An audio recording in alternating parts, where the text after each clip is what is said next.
Now Thomas, called Didymus, one of the 12, was not with the disciples when Jesus came. So the other disciples told him, "We have seen the Lord." But he said to them, "Unless I see the nail marks in his hands, put my finger where the nails were, put my hand into his side, I will not believe it." A week later, his disciples were in the house again, and Thomas was with them, though the doors were locked. Jesus came and stood among them and said, "Peace be with you." Then he said to Thomas, "Put your finger here. See my hands. Reach out your hand and put it into my side. Stop doubting and believe." Thomas said to him, "My Lord and my God." Then Jesus told him, "Because you have seen me, you have believed. Blessed are those who have not seen, yet have believed." Jesus did many other miraculous signs in the presence of his disciples, which are not recorded in this book. But these are written so that you may believe that Jesus is the Christ, the Son of God, and that by believing you may have life in his name. This is the word of the Lord. So our scars in our life tell our stories. When we look at our body, you can see scars and marks that remind you of events or injuries that might have happened in your life. Many years ago, I was about 16 years old. I worked for my uncle who had a HVAC company in New Jersey. And I was working for him. I was basically working in his company as a gopher, meaning go for this and go for that. That was my job. Pastor Tim isn't really great with his hands. And one of these reasons he wasn't is because he had to cut sheet metal. And one of these times I was cutting sheet metal for the ductwork, and I slipped and sliced my finger. I had hoped that it wasn't that bad, right? So I asked Johnny G, who I'm working with, "John, I don't have to go to the hospital, right?" John looks at it. He takes a drag of his cigarette. "You're going to need stitches, kid." And I knew I was in trouble. So now I have the mark on my finger to always remind me of the time I sliced my finger on sheet metal, and also knew I should probably not go into working with my hands and maybe become a pastor someday. So, some of the reminders of our scars. Our scars remind us in our life of events that happen. Some of you, it's surgery.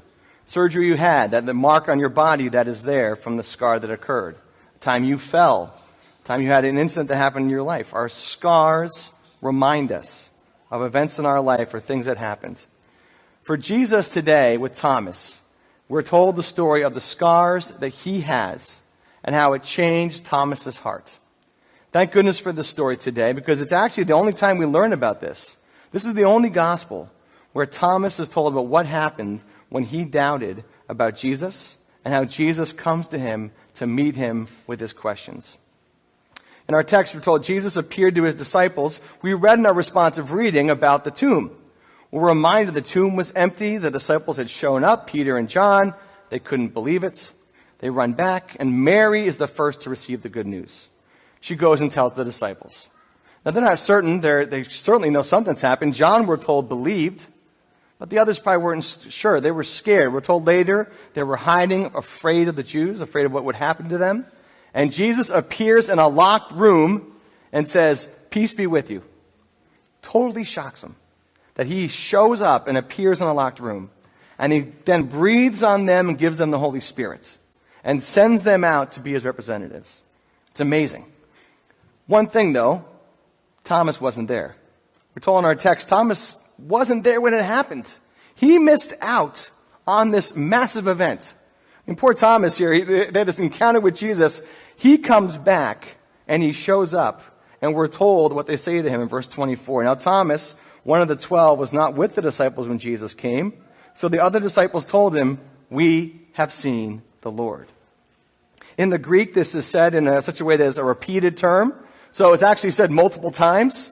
They kept telling him, "We saw Jesus. We've seen Jesus." He had to hear this over and over again and realize how much he missed out, but also he had his own questions that go along with it. Thomas isn't sure whether he should believe this. In verse 25, we hear the famous response from Thomas. He said, "Unless I see the nail marks in his hands and put my finger where the nails were, put my hand into his side, I will not believe it." This is where we get the term doubting Thomas from, right? This is how we know this term, this famous verse of his. In one sense, though, we can relate to Thomas. I mean, here you hear this fantastical story. How can you know it's true? Even though they're telling you this, you have not seen it. I mean, why wasn't Thomas in the room? We don't know why Thomas wasn't there. It could be the fact he was scared, like the rest of them, but maybe he was hiding on his own. It could have been discouragement. I mean, imagine you spent 3 years following this teacher, and then he dies in a brutal way, what would you do? Now, some of us, when we go through grief, we pull away from people. We don't want to speak to people. We feel alone in our sadness. But either way, the text doesn't tell us he just wasn't there. His friends keep telling him what's going on, and maybe Thomas doesn't want to have hope that it could be true. More than that, Thomas has been there. Don't forget, Thomas has seen Jesus do some pretty amazing stuff. He saw him raise Lazarus from the dead. So he's seen this happen. He saw Lazarus walk out of a tomb when Jesus told him to do so. He raised Lazarus. But he still can't believe that Jesus himself could be raised. It's a hard thing for Thomas to believe. That's the other side of this. Thomas, if he took the Myers-Briggs test, he'd be the sensing person. For those of you who don't know this test, this is the people who like physical, real facts and data. Just give me the facts. What can I see or sense? Don't see or know is true. Feeling people, we go by intuition, something we might feel is true. That's not Thomas. In the Myers-Briggs test, all the way, he is the one who would be sensing, give me the facts. That's all that I want. That's who Thomas is. His temperament's a little more skeptical. Remember Jesus when he goes to Jerusalem? What does Thomas say? They all know Jesus is getting death threats. And so Thomas says, let's go to Jerusalem so that we can die with him too. I mean, he's that cynical about it. We'll go die with Jesus. Because that's how down he is about what's going on. When Jesus says, I'm going to go prepare a place for you and come back to bring you to be where I am so you can be with me, Thomas is like, come on. We don't know the way to go. Show it. What way are you talking about? How can we know the way? Thomas wants the facts. That's the kind of person he is. So it's hard for him, as a very analytical person, to really believe the nonsense that he may be feeling was going on. He wants to see it. He wants to touch Jesus. Show me the real facts, and then I will believe. And maybe for some of you today, that is your story. You have been through a lot. You have scars from your life, and you want to know, where was God through this incident? How can I know this resurrection thing is true? I'm not sure I can believe this. Or maybe your temperament is more skeptical. Maybe you have a worldview that doesn't allow for a resurrection. But no matter who you are today, we invite you to encounter Jesus as Thomas does in this text. Because in verse 26, Jesus shows up. He says, a week later, his disciples were in the house again, and Thomas was with them. Though the doors were locked, Jesus came and stood among them and said, peace be with you. Notice, it's the exact same thing as before. Jesus repeats the whole thing 1 week later. Thomas had to wait a whole week sitting on this, wondering what is true, analyzing the data, hearing his friends talking about how amazing it was to see Jesus. But 1 week later, Jesus does the same exact thing. Jesus' body is the same as ours. He has a body, but he can appear and reappear. Something different is happening with him. He's still very much Jesus, but the old rules don't apply to him. Something new has begun with his resurrected body. He shows up in a locked room and says, peace be with you. And then he says to Thomas, put your finger here. See my hands. Reach out your hand and put it in my side. Stop doubting and believe. Thomas here is told by God to come and touch and see his scars. Jesus really did suffer. And he says, Thomas, here are my scars. Here's my body. See what actually happened to me. Reach out and touch them. Jesus really did suffer agonizing pain and death. And yet he resurrected. Scars are reminders that we've healed, right? Scars are reminders that something has happened and now we are healed and something new has begun.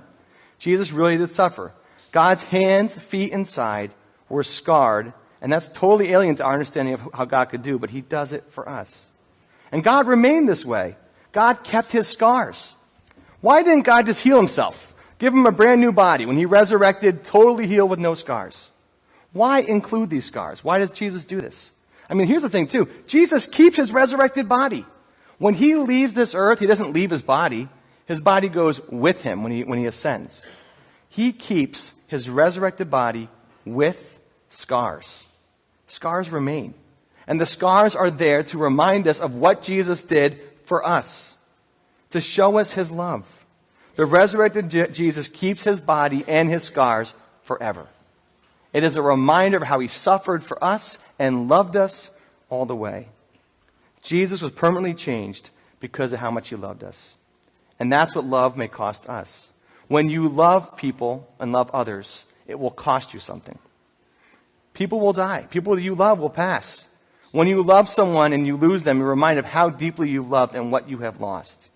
To love someone in marriage or in a good friendship, two sinners trying to relate to each other, it's going to cost you something. It's going to take work. When you suffer with sickness and trusting others to help you, it takes the work and service of others. Or loving someone who's hard to love. It may give you scars when you do so. But we are called to love because of what God has done for us. Paul Miller tells the story about his scars in his life. He writes about his daughter who was born with severe autism and tells this. He says, "The hardest part of love often is just hanging in there. Continuing to show up when the drama is over. We're locked in the upper room without pain or with pain and no hope. Through the scars God has given me in my life," he writes, "I have learned to see Jesus. The limps these scars have given me are a severe mercy, but they have made me dependent on God." We are learning from our scars to depend on the Lord. When events happen in our life where we have sickness and sorrow, disease, struggle, we lose someone we love, it leaves marks. But we are called to then lean onto Jesus when they happen. We're called to trust in him. In my life, one of the hardest times was high school for me. My first 2 years of high school were the hardest parts of my life. I look back on that time realizing that that really was the marks that were left from that. The second half changed. It's a different story how that happened. But the first half was something that, for me, shaped me. Those moments, though, taught me how to love people who were lonely and hurting and broken. Without those scars in my life, I may not be the pastor I am today. It shaped me. God used it to learn me to trust in him, to love others as he does, and to see them as he does. Our scars, if we let Jesus work in us, can teach us to trust him, believe in him, and put our full weight into him when we go through difficulties in life. We need Jesus, and our scars remind us. If the scars of life point us to the scars of Christ, we have hope. Without them, we have none. Pastor Tim Keller recently, you may know, has been diagnosed with pancreatic cancer. His doctors told him, "You will die from this cancer at some point." Many who get this only last a year or less when they receive this diagnosis. But he is now beyond that year, and he's still continuing on. He wrote recently, or spoke recently, about the resurrection. Here's what he said. "Holy Week gives you both death and resurrection. They don't make any sense apart. You cannot have the joy of resurrection unless you've gone through a death. And death without resurrection is hopeless." Essentially, death and resurrection is a part of the pattern of the Christian life. And actually, everything in life is like that. With any kind of suffering, if I respond by looking to God in faith, suffering drives me deeper into his love, which is what cancer has done for me. To trust him more as I trust him with my pain. We see and learn to trust in Jesus when the scars happen in our life. And someday, when the restoration of all things come, we will receive a new body, which Paul tells us is the first fruits, will be like Jesus' body. And we will be like him. He will restore us and redeem us and give us new bodies. And yet we will still remember what we've been through. Joni Eareckson Tada was paralyzed as a young teenager. She has to live a quadriplegic for the rest of her life. She says someday when she goes to heaven, God will give her a new body. She will be healed. She will run. She will leap. All the things she cannot do in this earth. But she says, the first thing I will do is kneel before Jesus and thank him and say, all that I went through was for you. May you receive the glory. Can we say that about our scars? The issues in our life where God is working, can we say, Lord, even though it happened to me, I trust you and you will redeem, and I look forward to the day that you will make me new. What do your scars say to you today?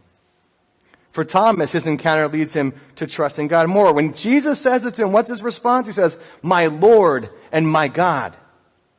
This is considered by commentators to be the climax of the book of John. The ultimate moment where finally we see what is happening in this book. Thomas is the first person in the book of John to look directly at Jesus and say, you are God. John waits till the end to finally, he's been hinting at it the whole book. It's all there. But finally, Thomas says it. He says, you are my Lord and you are my God. Look at the steps Thomas took to get there. He had to hear eyewitness testimony He had to consider the facts. But eventually he had to decide whether he was going to let Jesus work in his life. For some of you, for the resurrection, considering whether this is true, I recommend thinking of these things. N.T. Wright's book, The Resurrection of the Son of God, or Richard Bauckham's Jesus and the Eyewitnesses, both give us great reminders of the evidence of the resurrection.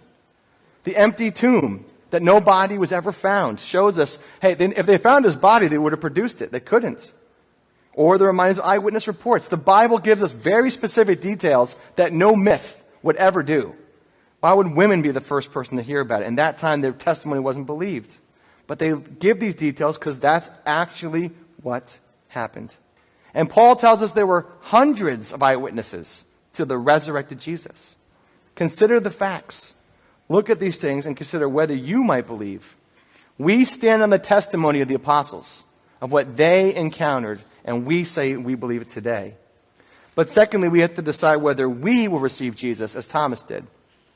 When Jesus appears to Thomas, he doesn't put his hand in his side. He doesn't touch the scars, none of that. He sees Jesus and says, "My Lord and my God."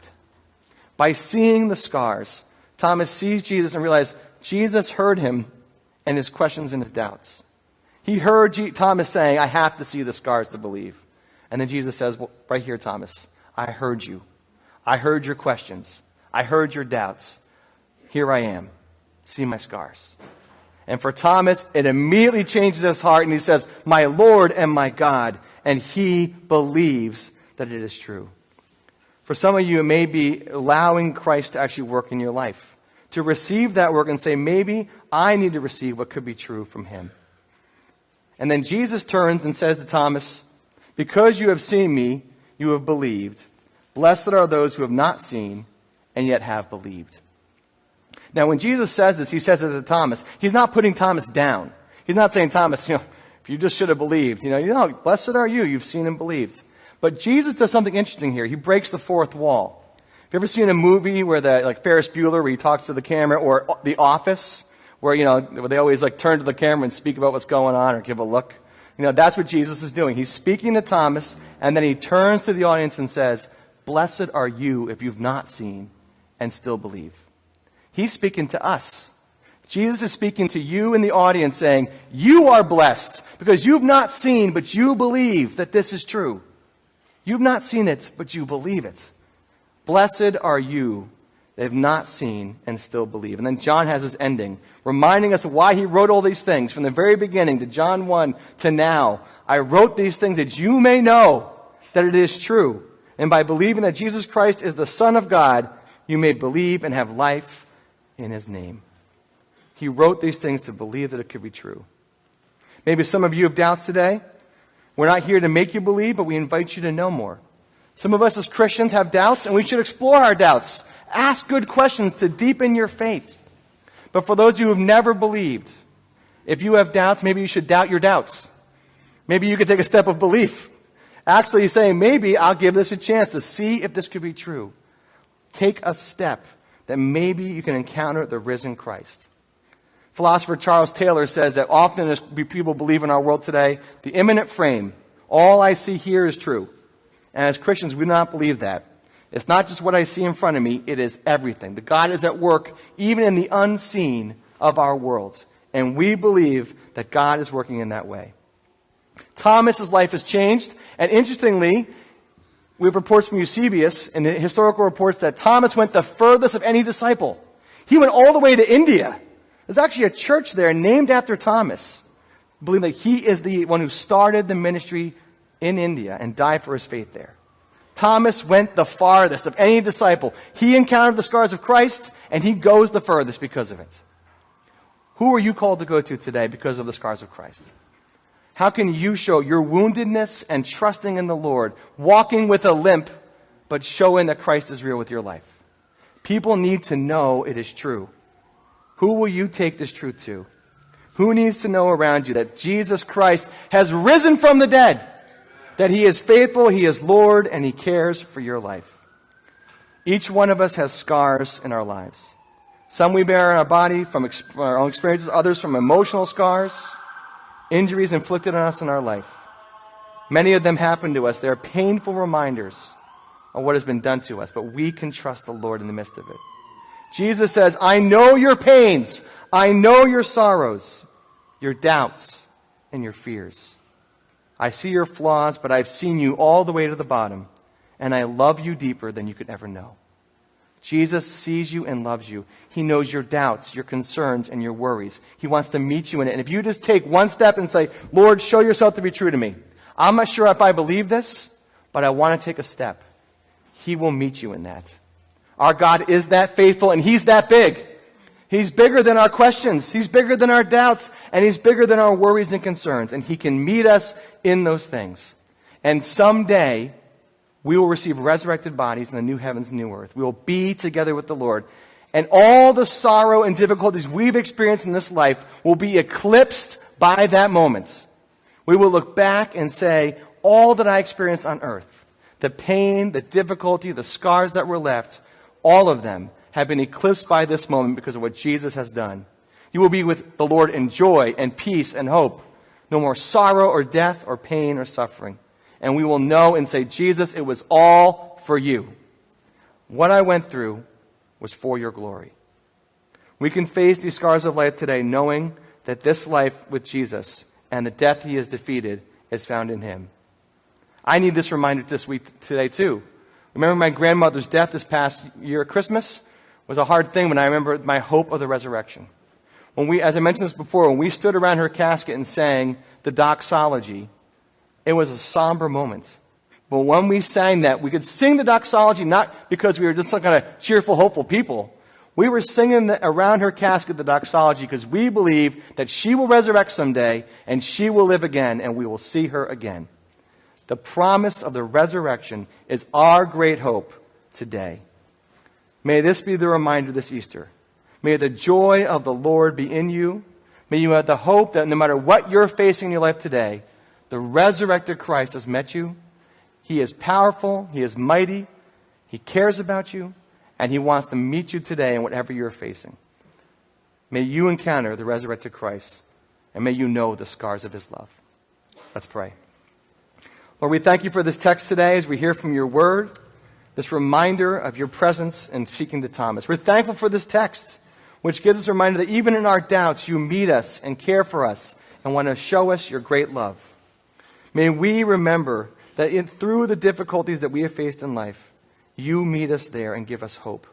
We thank You for Your resurrection, which gives us a promise of a life that is to come, that we are no longer controlled by fear of death, that death itself does not get the final say over us. We have a hope in You forever. May Your resurrection and the truth of it not just be a hope that we say is true, that we know is true, that we know it will happen, and we believe it and look forward to the day when we will also be resurrected with You forever. Lord, give us that hope today. Remind us of what Easter means for us. Instill us with Your Spirit and send us out to love a hurting, scarred world to show them that Jesus lives. Amen.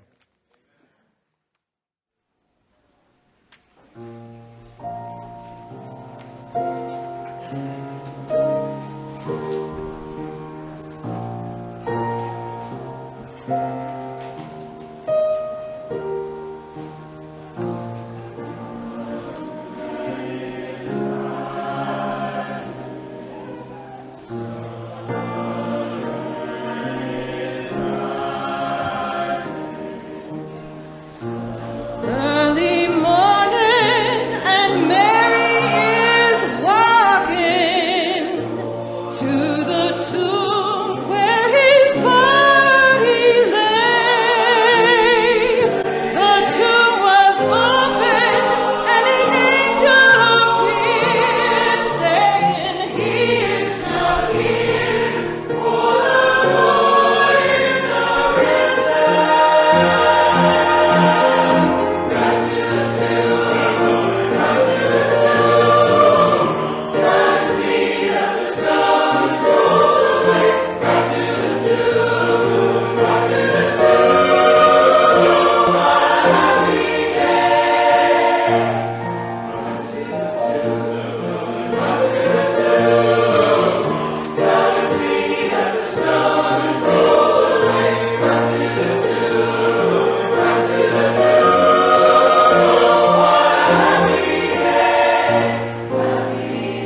so